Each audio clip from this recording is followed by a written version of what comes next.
I really like Gattuso as a person. I think he's got all the rah-rah qualities, and he can build unity in a team and whatever.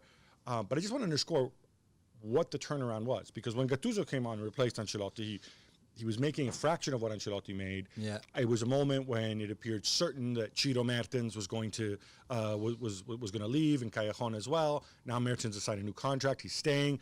It looked certain that Koulibaly and Allen were going to leave, and they were going to blow up the team. And I thought it was madness. And yet, Gattuso has them sneaking back up the table. They're up to sixth place. Yeah. And now he's delivered this. He's delivered this trophy, and he did it his way, playing effectively counter-attacking football, which he did against Inter as well. Yeah. But it worked also because Juve were so poor. Oh, yeah, Juve was so poor, and I was really disappointed watching the game very, very late yesterday. I think there's something else. I think Diego Deme, who was maybe a very underrated signing when he came, but I think he's made a big impact in that midfield. I think, like you said, the team spirit is quite incredible. They so well organized and well drilled. We saw that against Barcelona in the Champions League as well, where they had a very good game.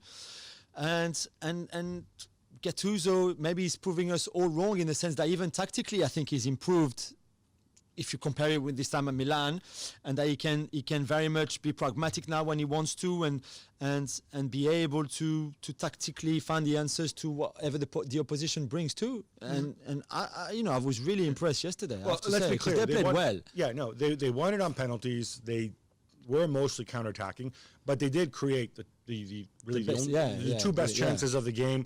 Both of whom actually tremendous stop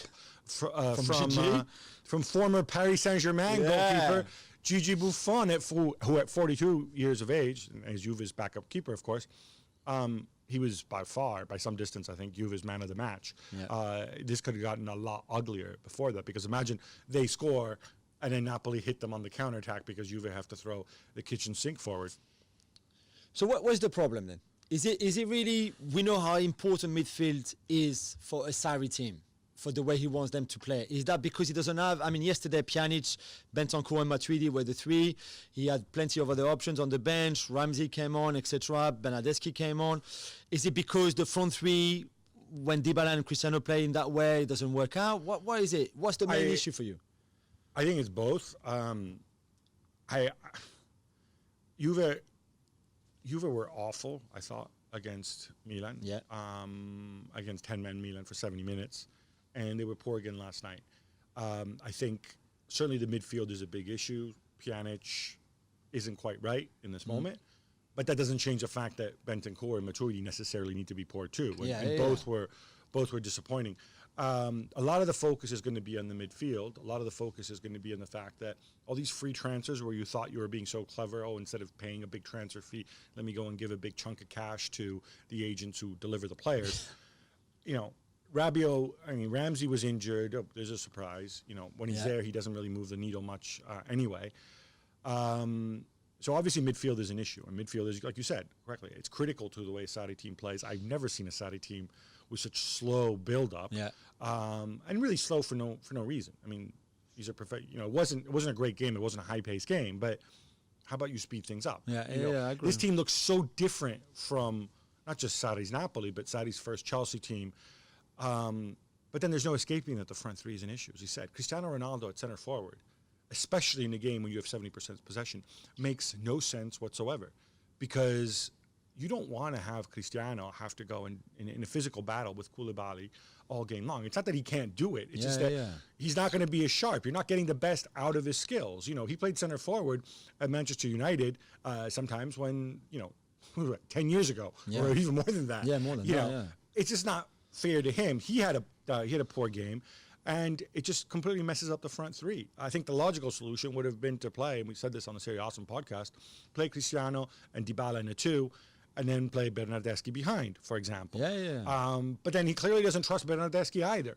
So I don't know. At some point, all those people have been going on and on about how brilliantly constructed this team is, and look, they're so clever with their free signings and whatever. I really start to question that. But Jules, the screws are now turning on Sarri even more than before, because when they go back, when Serie A starts up again, they just have a 1-point lead over Lazio. They obviously lost the first leg against Lyon in the Champions League. They lost the Super Coppa Italia final as well. They did to against Lazio, which, you know. Lazio. So it's 2 finals in a row for Cristiano losing as well. Him who never loses final, really. It's critical. There's no way Sarri can stay if they don't win the league, right? Imagine Lazio beat them to it. It's impossible. I would be going through my phone and finding Pochettino's number from last Big summer. time. And also, even if he stays, okay, let's say he stays, and they said to him, do you know why? It was the first season. We've seen at Empoli, we've seen at Napoli that he needs a bit of time, blah, blah, blah. But if you really want him to be able to implement what he wants to do, the rebuilding that squad, I mean, half of those 25 players will have to go, and you bring another half, which they can't do. It's crazy. So the easiest way anyway might just be to get rid of him and get someone else, because I don't even know if he will ever have the player at Juve to play exactly the way he wants to play. No, I mean, obviously Kulusevski's coming next year. True. But it's these weird obsessions that they have, like this obsession with Douglas Costa, right? Yeah. This is a uniquely Italian thing, right? Because teams are tactically organized, we place this tremendous value on, like, oh look, he can go one-on-one and beat his man. You know, that's great, but leaving aside the fact that Douglas Costa is usually injured or suspended for half the year, yeah, so he beats a man and then he puts in a rubbish ball, or he beats a man and then he loses against the next man. Yeah. You know, all these factors, to me, it's not that. It just doesn't feel like a Sarri team. He hasn't put his stamp on the team, and whether it's down to the culture and he's not a cultural fit, and we said he's likely not going to be a cultural fit in the summer, or whether it's down to the players. But, you know, what I don't want to see is, and it feels like this, everybody just going and blaming Sarri and blaming Miralem Pjanic because of the Barcelona thing. You know what? You can go and blame these people, but the reality is it's probably in Juve's interest if they can swap Pjanic for somebody in Barcelona just for accounting reasons. Yeah. So it's not just Pjanic on his own who's doing this. And the reality about Sarri is he has all these players, all these big-name players on huge money, and I have to start to question the motivation of some of these people and the fact that they can't stay fit. And that's not on Sarri. Just one last thing. We finish on the penalty shootout because David Ospina, if he hadn't been suspended, you think would have played the game. Because, you know, we got to give a shout out to my boy Alex Meretto, who stepping in again all season long. He's been in and out. Him and Ospina. That guy, I think he's a tremendous goalkeeper. Still young. Still young. So he should not have played. He ended up playing because Ospina is suspended. He makes, which I thought was a wonderful save on the Dybala penalty.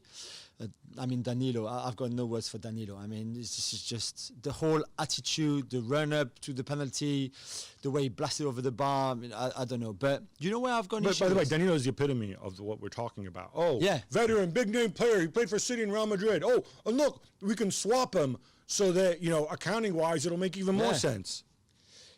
Where I've got an issue as well, and, you know, maybe it's not a big thing, but Cristiano clearly was the 5th penalty taker, you would think, for Juve, right? Because he wants to be the one, as often as it happens in the shootout, that scores the final one and you win. Why didn't he move up? If Cristiano scores, if Cristiano goes first, and Juve starts with a winning penalty, we saw this before at the Euros. I know, but this is like, I don't know. I know all the big players do it, and when I was playing, I wanted to be the 5th one because if you score, you were the Cristiano of your team. No, I wasn't. But like, you know, that's the thing. But by the way, did you see Lorenzo Insigne just before Milik go and to take his pen, go to the ref and said, if he scores, we win. Because I think sometimes if you're so focused, you're not really sure exactly what the score is, what you have to do anyway. So well done to Napoli and to Lorenzo Insigne. Thanks so much for watching ESPN on YouTube. And for more sports highlights and analysis, be sure to download the ESPN app. And for premium content and live streaming, subscribe to ESPN Plus.